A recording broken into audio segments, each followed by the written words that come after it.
I grew up in a quiet, unassuming town where life seemed to move at a leisurely pace, yet the undercurrents of drama were always present.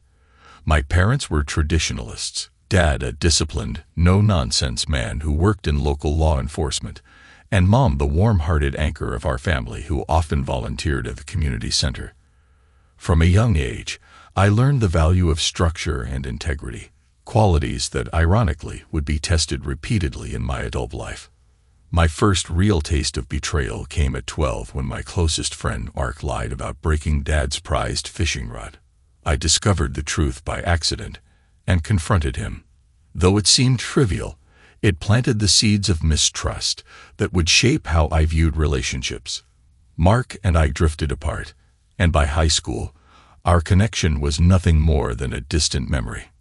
During high school, I discovered my love for civil engineering, drawn to the idea of building structures that would stand the test of time. Around the same time, I met Laura. She was in my sophomore science class, a bright, tech-savvy girl with a quick wit and a smile that could light up a room. We started out as friends, helping each other with homework and sitting together at lunch. By junior year, our friendship had grown into something more, and we began dating.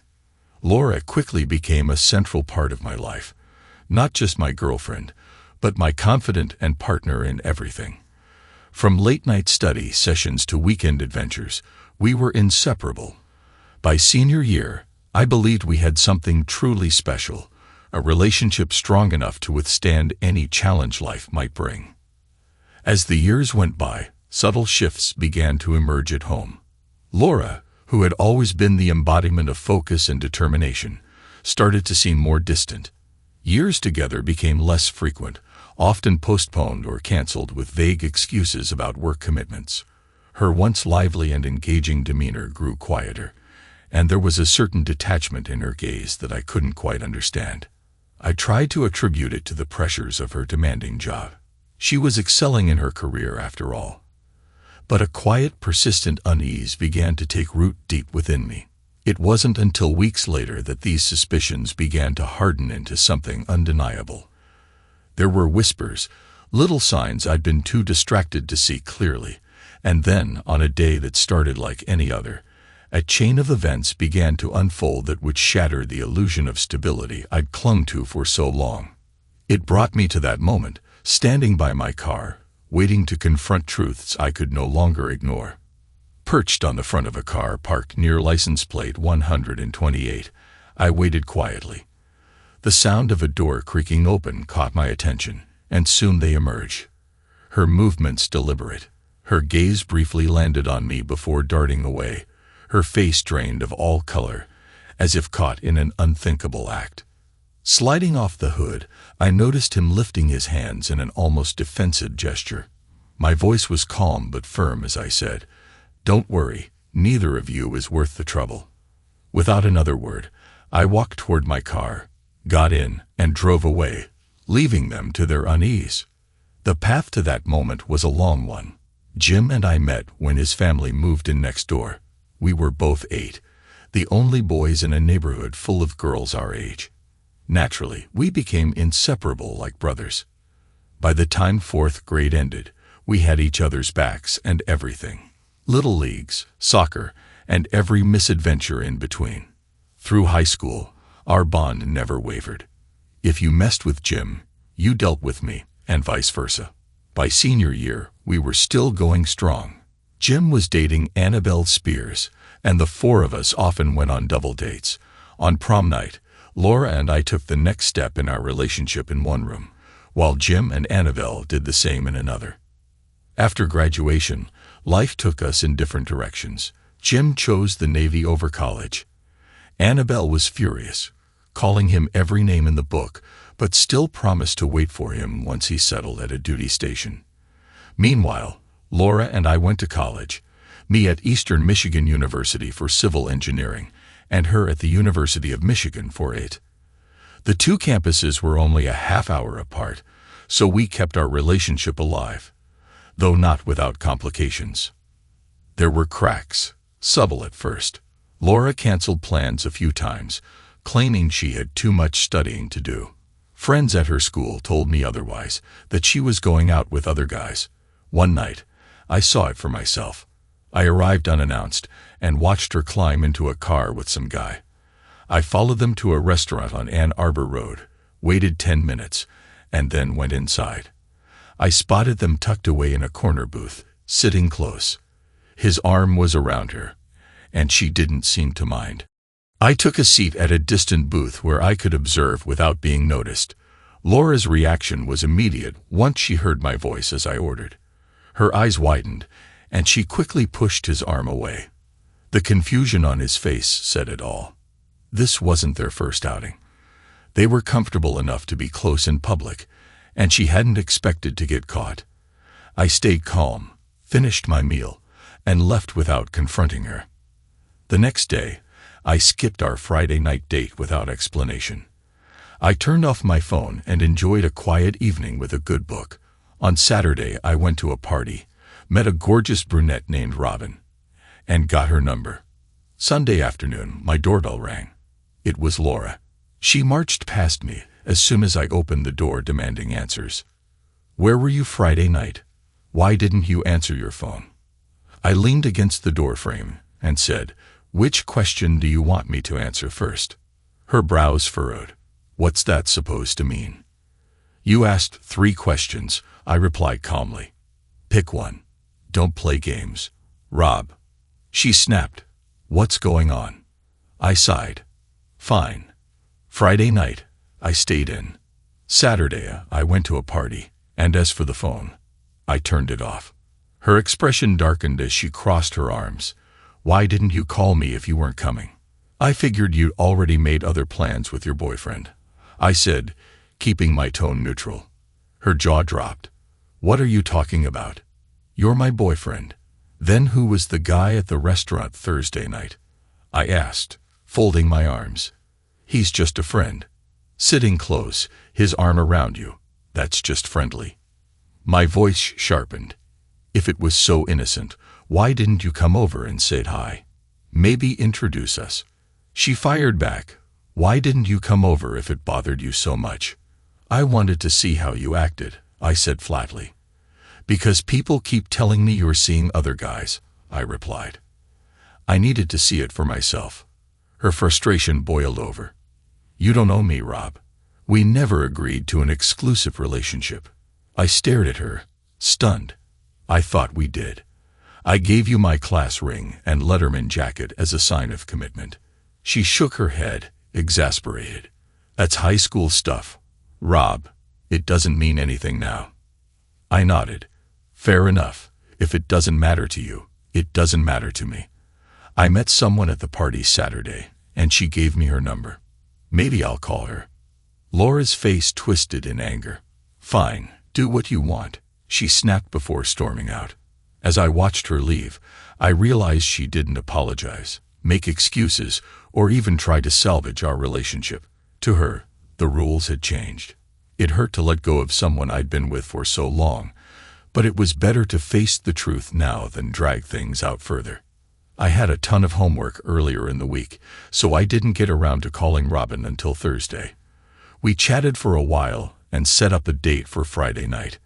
I picked her up, and after dinner, she suggested skipping a movie and heading to a party she'd heard about. The party was at an apartment in Belleville. We arrived a little after 8, and wouldn't you know it, fate had a sense of humor. The first people I saw as we walked in were Laura and the guy she'd been with the previous Thursday. "Oh great," I muttered under my breath. Robin noticed immediately and leaned closer. "What's wrong?" she asked. I nodded subtly toward a pair of people across the room. "Them," I said quietly. She frowned, puzzled. "Do you know them?" "I know her," I replied, keeping my voice low. "Ever heard of Miss Piggy?" Robin blinked. "Miss Piggy? That's her nickname." "Yep," I confirmed. "She's got a reputation, a real mess. Someone came up with it, and it stuck." Robin gave me a skeptical look. "Are you sure she deserves it?" I shrugged. What else would you call a girl who's supposedly planning to marry her boyfriend, but sneaks around with other guys when he's not around? Her expression hardened slightly. Do you know that for a fact? No, I admitted. Not firsthand. But I've heard it from enough people to believe it. Robin tilted her head, studying me. And how do you know her? She asked cautiously. I hesitated before answering. I was the guy she claimed she was going to marry. At least until I caught her with that guy last week. Robin's eyes widened. Wow, so firework tonight. Nope, I said with a shake of my head. We broke up on Sunday. It's over. She raised an eyebrow and smirked. What are the odds you'd have asked me out if last Thursday hadn't happened? Pretty slim, I admitted, meeting her gaze with a faint smile. But Thursday did happen, and we're here to enjoy ourselves. Let's go do that. She smiled, took my hand, and led me across the room to introduce me to the host. Laura, standing off to the side, noticed me immediately and froze. Her expression was a mix of shock and unease. I couldn't tell if it was because she didn't expect me at this kind of party, or because she felt guilty about being with someone new. Either way, I ignored her as Robin introduced me to Gary and his wife, Artisan. We made small talk before heading off to grab drinks. The basement had been turned into a dance floor, and Robin and I spent most of the night dancing and meeting new people. Every now and then, I caught Laura watching me, her expression unreadable. Around 11, Robin said she needed to call it a night since she had things to take care of the next day. We said goodbye to our hosts, and as I drove her home, she commented, "Your ex spent a lot of time looking at you tonight." She was probably just surprised to see me there, I replied. Robin shook her head, her expression thoughtful. No, I think she was uncomfortable seeing you with someone else. I shrugged, unconcerned. That's her problem. She's the one who ended things. Maybe so, Robin said, glancing toward the woman in question, but she didn't seem too happy about it. She'll have to get used to it, I replied, my tone matter-of-fact. Robin turned back to me, a teasing smile playing on her lips. So, does this mean I'll be seeing you again, or are you planning to date every girl you meet? I smiled, meeting her gaze. I prefer one girl at a time. I had a great time tonight, and I'm definitely going to ask you out again. As long as you say yes. You'll be the only one. Robin raised an eyebrow, her tone playful. What if I'm not ready to settle down with just one guy? Then you'll say no, I said with a grin, and I'll find someone else. If that doesn't work out, I'll circle back to you. Rinse and repeat until I find someone who's all in. Robin laughed, her eyes sparkling. I like your confidence. Let's give it a shot. How about tomorrow night? Perfect, I said, smiling back. When we got to her door, she surprised me by saying, I usually don't kiss on the first date, but I guess there's a first time for everything. She kissed me softly and added, see you tomorrow. When I got home, Dad was still awake. As I walked through the door, he glanced up from the couch. Laura called, he said. I shrugged. It's late. I'll deal with it in the morning. The next day, I slept in. By the time I stumbled out of bed, it was late morning. Mom was waiting in the kitchen with a cup of tea. Laura's already called twice, she said, looking at me pointedly. Not until I've had coffee, I grumbled, heading for the coffee pot. Mom raised an eyebrow. Things aren't going well between you two, huh? I poured a mug and leaned against the counter. It's not just us anymore. Mom tilted her head. Does she know that?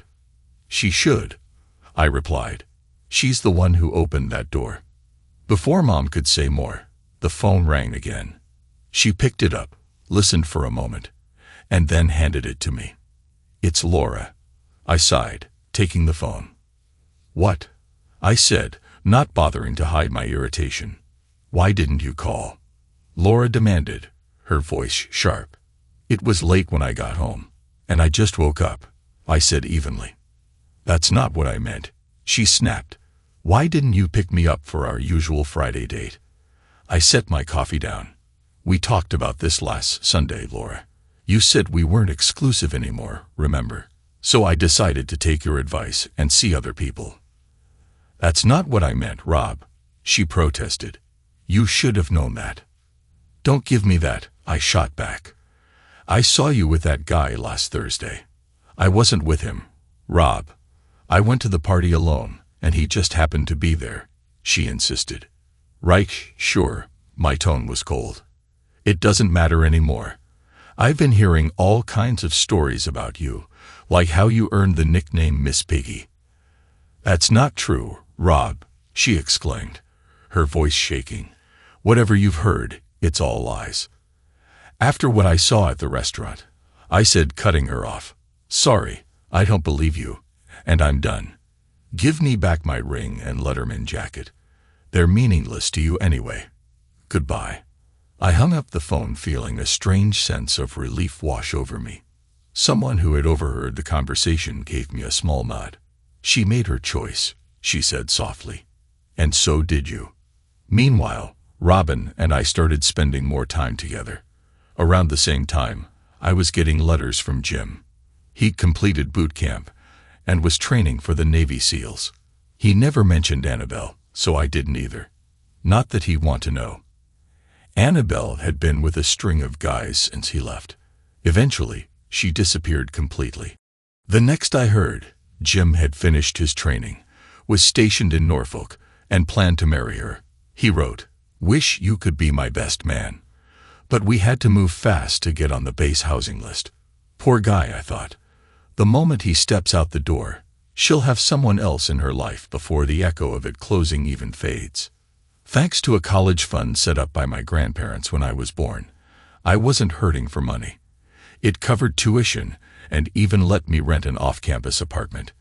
By the start of my junior year, Robin and I decided to move in together. It gave me a glimpse of what married life might feel like, and honestly, I loved it.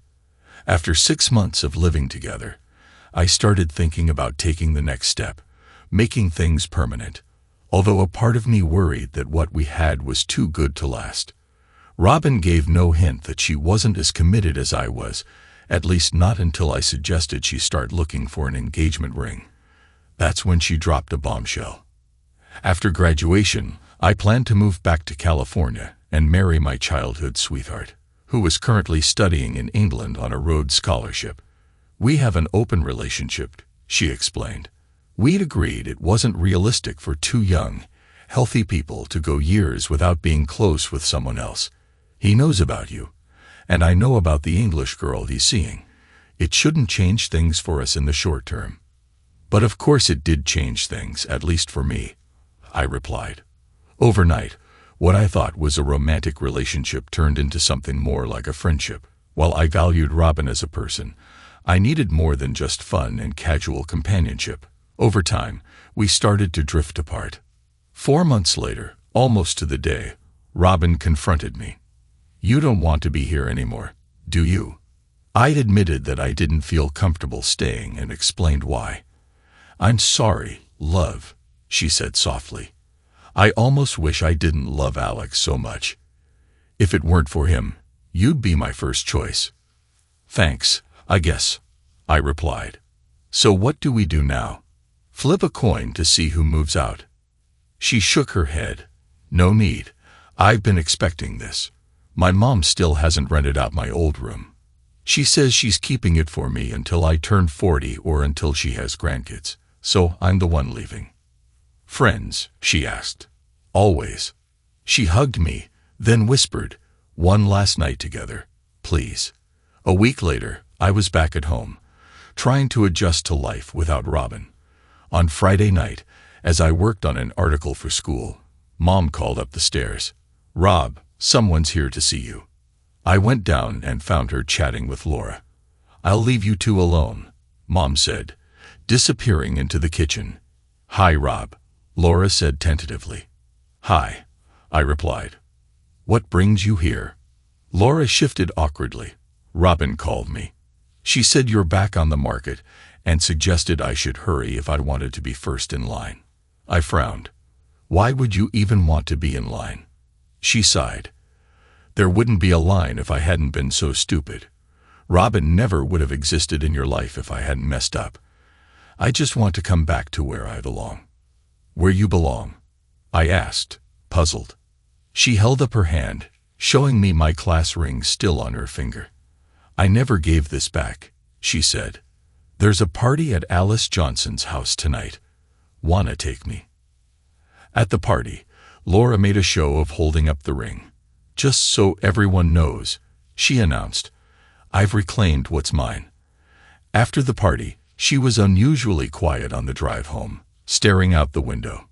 When I pulled up in front of her house, I asked, "Do you want to go apartment hunting with me this weekend? Splitting rent will be cheaper than living in motels." She glanced over at me, her eyes narrowing slightly. "Wait, are you asking me to move in with you?" I gave her a small smile. The thought has crossed my mind. She tilted her head, considering. "What time should I be ready?" "At 9. I replied, trying to keep my tone casual. She grinned. "Good, you've got a date." Laura and I moved into a 2-bedroom apartment midway between Ann Arbor and Ypsilanti. We converted the second bedroom into an office, where we set up desks for her computer and my work. About a month later, Jim came home on leave, and he and Annabelle often hung out with us. They seemed happy together, which made me wonder if I'd misjudged Annabelle's character. But after Jim returned to Iraq, Annabelle wasted no time moving in with another man. A few weeks later, she was spotted with yet another guy, a former boyfriend. Gossip swirled about her hosting wild gatherings and engaging in questionable behavior. I thought about telling Jim, but Laura talked me out of it. "Rob, it's not our business," she said. "For all we know, Jim and Annabelle have an open marriage. It happens in the military." "That doesn't sound like something Jim would agree to," I said. "Even if it's not," Laura replied, "do you think he'll thank you for telling him? He loves her. He'll just blame you for ruining everything. Let it go." Jim returned from Afghanistan just in time to be the best man at my wedding to Laura. Afterward, he and Annabelle moved to Norfolk for the final months of his service. When he was discharged, they came back home, and Jim found work with a construction company. For 2 years, they seemed happy. They often visited Laura and me, and there was no sign of trouble. When Jim took a 4-month job in Alaska, everything unraveled. Annabelle quickly started seeing another man, Gary Mellows, Jim's boss. By the time Laura and Annabelle crossed paths at their doctor's office, Annabelle was 7 weeks pregnant, even though Jim had been gone for over 3 months. The truth reached Jim through mutual acquaintances. He flew home unannounced, rented a car, and parked near his house. When he saw Gary enter the house, Jim waited 15 minutes before walking in with a digital camera, ready to catch them in the act. 15 minutes later, an ambulance arrived in response to an emergency call, taking Mellows to the hospital. When the police showed up, they were ready to arrest Jim until he showed them the photos on his camera. Jim had been using a camera set to continuous shooting, and the series of images clearly captured Mellows lunging at him. While Mellows may have been trying to grab the camera, the photos made it obvious that Jim was acting in self-defense. The officers accepted Jim's explanation and left. 20 minutes later, Annabelle emerged from the house with a single suitcase and locked the door behind her. The divorce process was swift and uneventful, as was the lawsuit Jim filed against Mellows for alienation of affection. Jim also filed a maltreatment suit, claiming Mellows had hired him only to send him out of town so he could pursue Annabelle. Mellows could have settled out of court and avoided the public spectacle, but he chose to fight. This decision backfired spectacularly, exposing his actions to everyone. The jury ruled in Jim's favor, awarding him $1.3 million. After covering court costs and taxes, Jim walked away with just over $750,000. He used the money to pay off his house, install an in-ground pool, and buy a new Ford F-350. Once the divorce was finalized, Annabelle vanished, and rumors spread that she had left town. Mellows, meanwhile, had to sell equipment and property to cover the judgment. His business took a hit as clients deserted him, unwilling to trust a man who betrayed one of his employees. With some money left in the bank, Jim approached me with an idea. "Why don't we start our own company? We can scoop up the business Mello's lost. You handle the design, and I'll take care of the construction. Laura and I discussed it, crunched the numbers, and decided to go for it. That's how RJ Constructors was born. The partnership worked well. We not only picked up many of Mello's former clients, but we also beat him out on several major projects. Jim made sure everyone knew when we outperformed Mello's, fueling our reputation. The next 5 years flew by. Jim dated casually, but never found anyone he wanted to settle down with. He spent a lot of time with Laura and me, often joining us for outings with his latest girlfriend. Life was good. Laura's career was thriving. She'd risen to a regional manager position and was a top contender for a VP role. I didn't think things could get any better. Unfortunately, I was right. One Tuesday, after wrapping up a lunch meeting with a potential client, I was approached by none other than Gary Mellows. "Can I buy you a drink?" he asked. I didn't hold any personal grudge against Gary. As far as I was concerned, if Annabelle had thrown herself at him, it wasn't entirely his fault for giving in. I never fully bought into the story about him scheming to send Jim away. I always figured Annabelle probably visited Gary's office under the guise of picking up Jim's paycheck and made her intentions clear. "Sure," I said, accepting his offer. As we sat down, Gary started the conversation casually. "How's business?" "Not bad," I replied. "Could always be better." "Ever thought about selling?" he asked. "Selling? Why would I do that?" "To make Jim my partner," I laughed. "Are you serious?" He opened his briefcase, pulled out a folder, and handed it to me. "Take a look." Inside, I found several photos. The first showed Laura and Jim holding hands as they entered a motel room. The others captured them leaving the motel, kissing or hugging in public. My stomach dropped. Gary leaned back in his chair. "I'm sorry. I hired someone to follow Jim to dig up dirt for payback. When the private investigator gave me these photos, I didn't know she was your wife. But I knew from the rings she was married, so I had the investigator figure out who she was." I stared at him, stunned. "Why? You were guilty of what Jim accused you of." Gary shrugged. "Not exactly. Yes, I had an affair with Annabelle, but I didn't scheme to send Jim out of town. She came to my office, shut the door, and started taking her clothes off. She told me, 'You send Jim away, so you'll have to take care of me while he's gone.' What was I supposed to do? I'm single, and Annabelle was persuasive." He paused for a moment, then added bitterly, "As far as I'm concerned, this is Jim's fault. Everyone knows Annabelle's reputation. He should have seen it coming." I let out a frustrated sigh. "Regardless, you slept with her. Why go after him now?" "Because he ruined me with that lawsuit," Gary said, his voice hard. "And I want payback. I'm just sorry you're caught in the middle." I gestured toward the photos spread out on the table. "How long has this been going on?" "The investigator says at least a year," Gary replied. "Maybe longer." I shook my head, disbelief creeping into my voice. How could it have gone on for so long without me knowing? Gary leaned forward, his tone almost sympathetic. "If she never gave you a reason to be suspicious, how would you know?" I studied him for a moment before asking, "So why do you want to buy me out? What's your end game?" A slice of smirk spread across Gary's face. "As Jim's partner, I have equal say in every decision. If he wants to do A, I'll push for B. And since I'll have access to your pricing, I'll make sure my other company underbids you on every job. I'll bankrupt the business and leave Jim with nothing." I frowned. "And you?" Gary's smirk widened. "I've already done the math. If the company fails, I'll recoup most of my investment by selling the asset. Plus, I'll profit from the contracts my other company takes away from you." I clenched my jaw. What if Jim decides to retaliate? Gary chuckled. "Let him try. I learned my lesson after that first confrontation. If he comes at me again, I'll be ready." He stood up and tossed one last remark over his shoulder. If you're interested in selling, let me know. I left the meeting reeling. How could Laura and Jim have been carrying on behind my back for over a year? I'd never seen a single sign of dissatisfaction from her. To me, everything in our relationship had seemed perfect. What had I missed? I couldn't dismiss Gary's evidence, but I also couldn't trust it completely.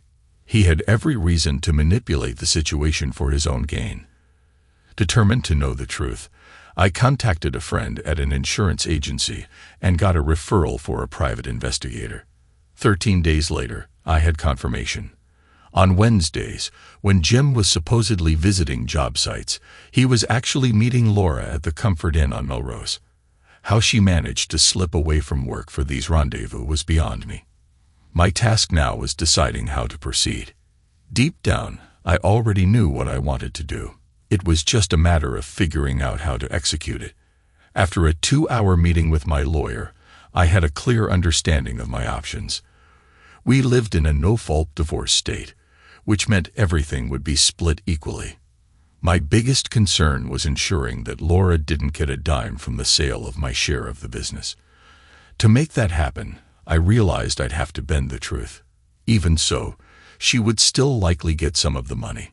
I struck a deal with Melrose to sell him my portion of the company. On paper, it appeared I sold it for 1/3 of its actual value, and that portion went into a personal bank account under my name. The remaining 2/3 went straight into an offshore account I'd set up beforehand. The arrangement was that Melrose wouldn't step into the office or occupy my desk until the next morning. Once everything was set, I handed Laura and Jim their respective documents. Divorce papers for Laura, citing infidelity, and a lawsuit for Jim on the grounds of alienation of affection. Even though no-fault laws applied, I could still file for infidelity, which might sway the division of assets in my favor, depending on the judge. For the infidelity claim to stick, I needed solid proof. Comparing the private investigator's reports from Gary and my own detective showed that Laura and Jim consistently met at the same motel, always on Wednesdays. My investigator rented a room and set up hidden cameras to capture their activities. A generous tip to the motel staff ensured that Laura and Jim would be placed in that particular room. On Wednesday morning, I called Maria, our receptionist, and told her, "Let Jim know I won't be in this morning. I've got a dentist appointment, and if I'm not feeling up to it after the extraction, I may skip the afternoon too." "Got it, boss. Honestly, you should just go home and rest. Dental work is no joke," she replied sympathetically. After Laura left for work, I returned to the house and let the locksmith in to change all the locks. By 9 a.m., the job was done. I then went to the bank and drained our accounts, including the safety deposit box. My lawyer had advised me to only take half, but I was in no mood to play fair. Screw Laura. She could fight for her share later. I also withdrew the amount I expected to receive from the business sale. If Jim wanted it back, he could take me to court. For now, I had the upper hand. At 12:10 p.m., my detective called. "They've arrived. Room 128, he said. I drove to the motel, met briefly with the detective, and parked outside the room. Sitting on the hood of a nearby car, I waited for them to emerge. When they finally did, I had a brief confrontation before walking away. As I left, another man approached them and served them with papers. Laura's packet included divorce papers and a temporary restraining order, barring her from coming within 500 feet of me or the house. To get the restraining order, I had to fabricate a story that I had overheard them plotting against me, discussing my insurance policy and the value of my business assets.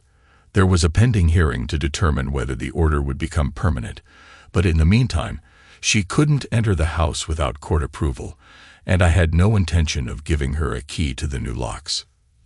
Jim's packet included a lawsuit for alienation of affection, along with a short pointed note. "You know how these things work, don't you? How does it feel to be on the receiving end for a change?" As I drove away, I called Melrose. "It's done. Enjoy your first day in the office tomorrow." From there, I headed straight to the airport, parked my car in long-term parking, tossed my phone in the glove compartment, and boarded a flight to Cabo San Lucas. For a week, I focused on scuba diving, relaxing on the beach, and clearing my mind. When I finally turned my phone back on, it was flooded with voicemails, mostly from Laura, though Jim had left 4 messages too. I wasn't interested in hearing from either of them. Would I have liked an explanation? Sure, but I'd already decided to put them behind me and move on. Their reasons for betraying me were irrelevant. I wasn't going to let them take up any more space in my thoughts. After checking in with my lawyer to let him know I was back, he informed me that Laura had been trying to contact me nonstop, desperate to retrieve her belongings. At first, I considered letting the court supervise her visit to the house. Then, a better idea struck me. A way to mess with her. I called her myself. "What do you want?" I asked. "I need to get my clothes and other things from the house," she said, clearly frustrated. "The court staff won't let me break in, and I don't have a key." "You don't need to bother," I replied coldly. "I donated everything to Goodwill. I didn't want any reminders of your lying, cheating self in my home." "You had no right to do that," she shouted. "I had every right," I snapped, "just like you had the right to stab me in the back." "We're done, Laura. Goodbye." Of course, all her belongings were still in the house, but the satisfaction of messing with her was too good to pass up. Later, I called Maria, our receptionist, to check in on the company. "How's everything going over there?" I asked. "For me? Not bad," she replied, her tone dry. "For the company, a total disaster. Jim and Gary are at each other's throats all the time. They argue about everything, no matter how trivial. Jim orders materials, and the moment he leaves the office, Gary cancels the orders. Nothing's getting done because they're too busy fighting." She paused, then added with a hint of amusement, "I even resigned last week, but Gary doubled my salary to convince me to stay. Honestly, I'm just here for the chaos now." Maria paused before adding, "You should have stayed, Rob. Why did you sell your share to Gary?" I explained the whole situation to her. After a brief silence, Maria replied, "Well, now I have even more reason to stay." "And what's that?" I asked, curious. "To make Gary's life easier," she said bluntly. "I never liked Jim. He was always inappropriate with me, even threatening to fire me if I didn't go out with him. I shut him down, but he made things miserable for me. Honestly, I'm glad he's finally getting what's coming to him. I wish you told me sooner," I frowned. "There was no need," she said with a shrug. "I handled it. And for what it's worth, I'm sorry about what happened with Laura. But maybe it's a blessing in disguise for both of us." "How do you figure?" I asked. "It means you're single," she said with a teasing edge. "And maybe I'll finally get my shot." I laughed, surprised. "I thought you were engaged." "I was until 3 weeks ago, when I caught him doing what Laura did to you." "Well, Maria," I said, smiling despite myself, "when I'm ready to date again, I'll make sure your name is at the top of the list." "I'll hold you to that," she said playfully. "In the meantime, don't be a stranger." That day, my phone rang endlessly -16 times in total. 14 calls were from Laura and 2 from Jim. I couldn't fathom what Jim could possibly have to say that I'd want to hear. If he was looking for something from me, he was out of luck. Without a second thought, I deleted all the calls, ignoring any voicemails they left. By the time I got home, I felt oddly at peace. I cooked dinner, poured myself a drink, and decided to check in with Gary Mellows to see how his grand plan was unfolding. "Things are going smoothly," Gary said with a smirk in his voice. "I made sure to be sitting at your desk when Jim walked into the office. The moment he saw me, his face turned red, and he demanded to know what I was doing there. I smiled and said, 'Meet your new partner.' He looked like he'd swallowed a hornet. Watching him read the agreement was the highlight of my week." Gary paused for dramatic effect before continuing. "Things escalated pretty quickly. Jim ordered a fuel truck for the Wilkins site because the equipment was running out of diesel. As soon as he left, I canceled the order. By the time one of the loaders ran dry, Jim was on the warpath yelling at Allied Fuel. They told him it was me who canceled the order and that they wouldn't tolerate his attitude. When he confronted me, I told him the prices were too high and I was looking for better options. That didn't sit well with him.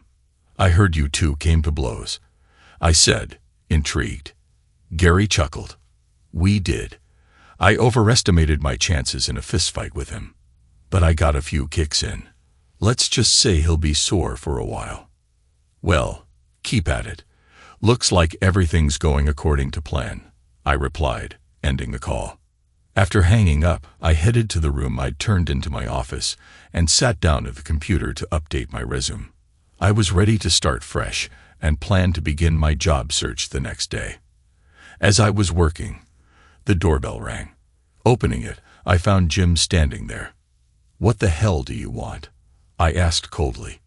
"We need to talk, Rob," he said, looking sheepish. "No, we don't," I replied sharply. "It wasn't my fault," Jim blurted out. "Laura came after me. I was in a bad place, angry about what Annabelle did, and I wasn't thinking clearly. I'm sorry, but I didn't go after her." "But you knew she was my wife," I shot back. "You knew how it felt when Annabelle cheated on you, and yet you didn't stop to think how it would feel for me. Did you really think I wouldn't find out? You were supposed to be my friend. Even if she threw herself at you, which I seriously doubt, you should have had the decency to say no. I turned Annabelle down when she tried it with me, and you should have done the same. Once might have been a mistake, but you didn't stop at once, did you? You kept going. You betrayed me, Jim, and there's no excuse." "Why'd you sell out to Mellows?" he asked. I stared at him for a moment. "Because if I hadn't, I might have handled things in a way that would have landed me behind bars, and you're not worth that. But I figured Mellows would give you the kind of misery that lasts longer than any fight." Then, without warning, he continued, I punched him. Grabbing his shirt, I yanked him inside, slammed the door shut, and let out every ounce of rage I'd been holding back. By the time I was done, Jim was unconscious. I dragged him to his car, shoved him into the driver's seat, and walked back into the house with a sense of grim satisfaction. If the cops showed up, I'd tell them he came at me first, and that I had no choice but to defend myself. His recent fight with Mellows would only help my case. The next morning, I sent out 14 resumes and called my attorney for an update. He informed me that a hearing for the restraining order was scheduled for Monday, but Laura still hadn't retained legal representation. I considered calling her but decided to wait. The longer she delayed, the more advantage I had. By midweek, I was already getting responses to my job applications. I flew to Atlanta for an interview on Wednesday and Baltimore on Thursday. Both went well, but a call from a San Diego company piqued my interest. I scheduled an interview for the following Tuesday and started imagining what life might be like in a city where the sun rarely took a day off. At Monday's hearing, the judge dismissed the restraining order, granting Laura access to the house. She arrived with her lawyer, but as soon as they approached me, I stopped them. "You don't talk to me without my attorney," I said curtly. "I just wanted to let you know I'll be coming by tonight," Laura said. "No, you won't," I replied flatly. "I'm flying out this afternoon and won't be back until Wednesday. You can come by after 6. Her lawyer started to argue, but I shut him down. "She won't step foot in that house unless someone from the court is present to oversee it. She can wait 2 more days." Laura looked at her lawyer and shook her head. "It's fine. I can wait," she said quietly. On Wednesday evening, Laura arrived with someone from her attorney's office. The court-appointed observer showed up shortly after. She introduced herself and explained her role in documenting anything Laura removed from the house. "That's unnecessary," I told her. "She can take whatever she wants." The woman raised an eyebrow. "If that's the case, why make her wait?" "Because she betrayed me," I said bluntly. "Not only did she cheat, But she did it with someone I thought was my best friend. I couldn't kick her, couldn't destroy her life. Not without risking jail. But I could make her feel some of the pain she caused me. It's petty, sure, but it's all I've got. The doorbell interrupted my thoughts. I let Laura and the man from her lawyer's office inside, then headed outside to mow the lawn. By the time I was done and came back into the house, everyone was gone, except Laura. She was sitting at the kitchen table, calmly sipping tea. She looked up as I entered. "You lied," she said, her voice flat. "You didn't give my things to Goodwill." "Maybe not," I admitted with a shrug. "But I sure did enjoy how angry it made you to think I had." She sighed, setting down her cup. "I didn't think sorting through everything would be this complicated. It's going to take longer than I expected." I pulled my keys from my pocket, removed the house key, and slid it across the table toward her. "Don't bother rushing. You can have the house by Friday. I'll have my stuff out by then." "Why are you doing this?" she asked. "I've been interviewing for jobs," I said. "As soon as I get one, I'm leaving the state." "That's not what I mean," she said. "Why go through all this? The restraining order, the lies about donating my things. If you're just giving me the house and leaving." I crossed my arms. "That's a stupid question. After what you did, I had to do something to get back at you. You're lucky I handled it this way, and not with violence." Laura's lips tightened. "Dragging me through all this nonsense doesn't even come close to making us even," she said. "But I guess it's what you needed to do." "Still, I think we need to talk," she said. "I know you said no earlier, but I'm going to try to convince you that we don't have to go through with this divorce." "Be serious, Laura," I said. "There's no way I can stay married to you after what you did." "That doesn't matter," she insisted. "I love you, Rob. You know I do. What happened with Jim was just a mistake. A stupid, thoughtless mistake. I've always liked Jim, but I never loved him. I love you." I stared at her incredulously. "It doesn't matter whether you loved him or not. You still cheated. You had to know how I'd feel about that after how upset I was when Annabelle betrayed Jim. Remember how I wanted to tell them, but you talked me out of it. That should have clued you in, and don't feed me that I didn't want you to find out crap. Cheaters always get caught. Jim found out about Annabelle because someone told him, just like someone told me about you. Doesn't the fact that I love you count for anything?" she pleaded. "No, Laura," I replied firmly. "Because your love clearly wasn't enough to stop you from betraying me." "It didn't mean anything, Rob," she exclaimed. "It was just a meaningless mistake. An accident, really. How does sleeping with my best friend repeatedly qualify as an accident?" I said, shaking my head. Laura sighed and began her confession. "Jim came by while you were on a trip to Santa Fe. He was in a terrible mood over Annabelle, missing her despite everything. We had a drink, and he started crying. I hugged him, trying to comfort him, but it felt good. I knew it was wrong, but I couldn't stop myself. The next time you went out of town, we both knew why he was coming over. It was never about love. It was just excitement. I never neglected you, Rob. I love you." "We don't have to end things," she said. I laughed bitterly. "Fix it. How? I'll never trust you again. You betrayed me, Laura. If I stayed, I'd spend the rest of my life wondering if you'd do it again. And based on what you just admitted, you didn't stop because you loved cheating so much. How am I supposed to believe any promise you make now when you've already broken the one you made when we got married? It's over, Laura. I want a divorce." "I'm not giving up," she said firmly. "I'll fight for us. My lawyer says the court can order counseling, and I know it will help. We'll get through this, Rob. I'm not letting you go." "You still don't get it," I said, exasperated. "It's not about love. I'll admit I still love you, but I can't live with you. Every time I look at you, I'll remember what you did with Jim. I can't live like that." She smirked darkly. "If you try to divorce me, I'll release the video of what you did to Jim. Every family member, every coworker, and all your friends will see it. I'll plaster it across every amateur site I can find." "You're bluffing," I said, calling her out. "Am I?" she replied. I walked to my office, retrieved a copy of the security footage from my briefcase, and handed it to her.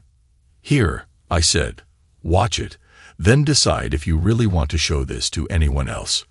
Without waiting for her response, I turned and walked away. "You can pick up the house on Friday," I called over my shoulder. "But for now, you need to leave." Over the next 2 days, I packed up my belongings, put most of them in storage, and moved into a temporary apartment at the executive suites. For the following 2 weeks, I traveled across the country for job interviews in Salt Lake City, Philadelphia, Atlanta, Chicago, and Detroit.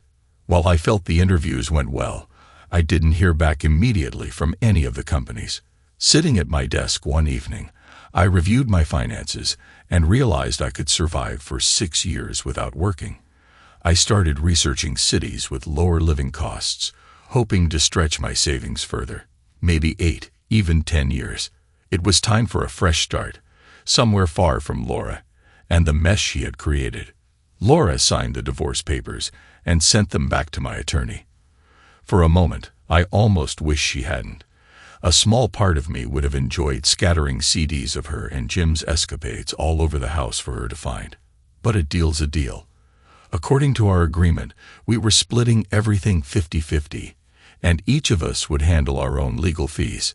Since I was the one who initiated the divorce, I bore the cost of my lawyer.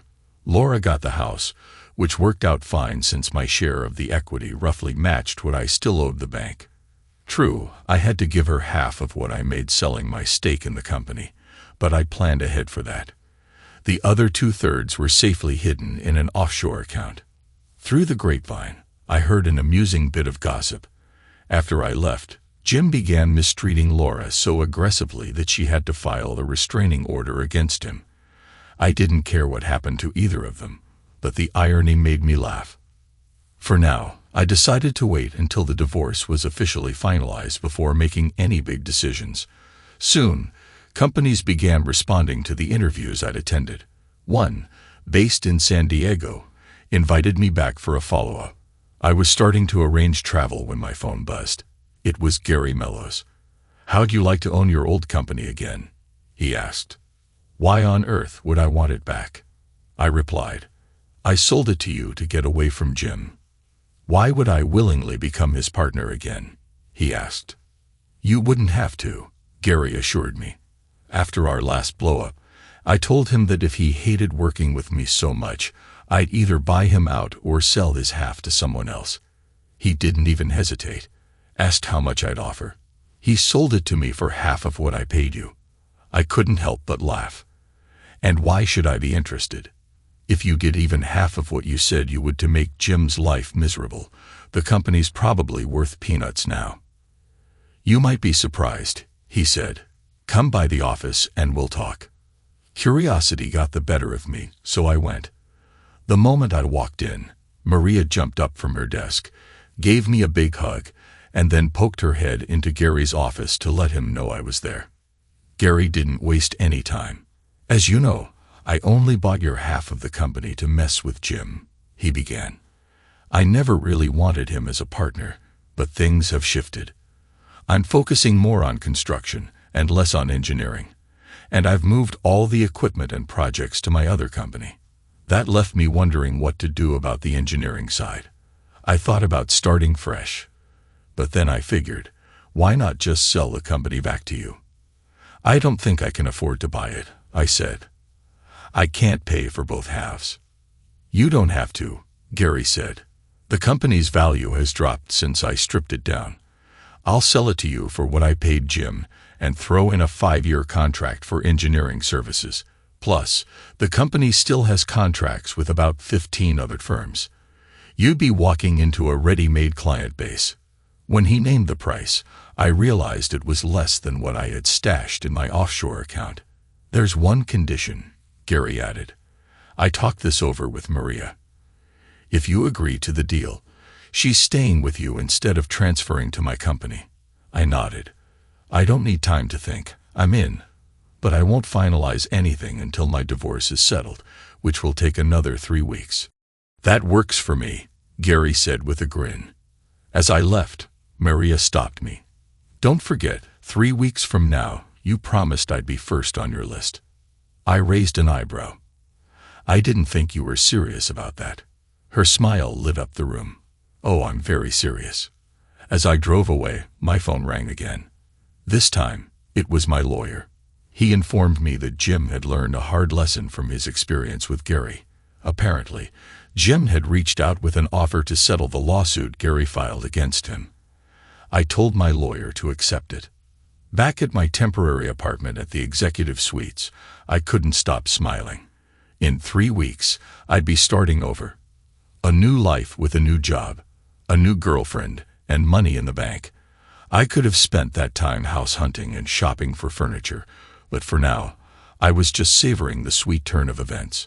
As I sit in my new office, surrounded by blueprints and drafts of projects I once only dreamed of, I can't help but marvel at how far I've come. The past year feels like a distant storm. Its winds were violent, its rain unrelenting. Yet here I am on the other side, not just surviving, but thriving. The betrayal, the anger, the heartbreak. They were all bricks in the road that led me here, teaching me lessons I didn't know I needed to learn. Maria's laughter echoes from the next room as she answers the phone. She's been a constant in my new chapter, as dependable as the sunrise. And though we're taking things slow, there's a warmth between us that feels right. It's not the fiery passion of a whirlwind romance, but something steady and grounded, a foundation you can build on. Funny how life works. The person I needed was always just a few steps away. Professionally, the company has become a blank slate for me to reimagine. Without Jim's toxicity or Laura's shadow looming, I found a clarity that I didn't realize I lacked. Contracts are rolling in, and I'm assembling a team that shares my vision. People who value integrity as much as I do. There's a satisfaction in creating something from the ashes, knowing that every step forward is mine alone. Occasionally, memories of Laura and Jim creep in, unbidden and unwelcome, but they no longer sting. Time has dulled the edges of their betrayal, leaving me with lessons instead of wounds. From Laura, I learned that love without trust is a hollow thing. From Jim, I learned that even the strongest bonds can snap under the weight of selfishness and deceit. Every so often, I hear whispers of their lives. Jim has bounced between jobs, his reputation in tatters. Laura, last I heard, she moved out of state trying to start over. I wish them well, not out of forgiveness, but because their stories are no longer tied to mine. I've untangled myself from their chaos, and I have no intention of looking back. As for me, the days are fuller than ever. I've started mentoring younger engineers, finding joy in helping them navigate challenges I once faced. On weekends, Maria and I explore local trails or lose ourselves in conversation over coffee. There's a lightness in my life now, a sense of purpose, unclouded by doubt or regret. The scars are there, of course, faint reminders of what I've endured, but I wear them with quiet pride, proof that I faced the storm and emerged stronger. If there's one thing I've learned, it's that endings are rarely the end. They're beginnings in disguise, waiting for us to pick up the pieces and start anew. For the first time in a long time, I'm excited about what's next. Whatever it is, I know I'll face it with the strength I've gained, the lessons I've learned, and the people who truly matter by my side.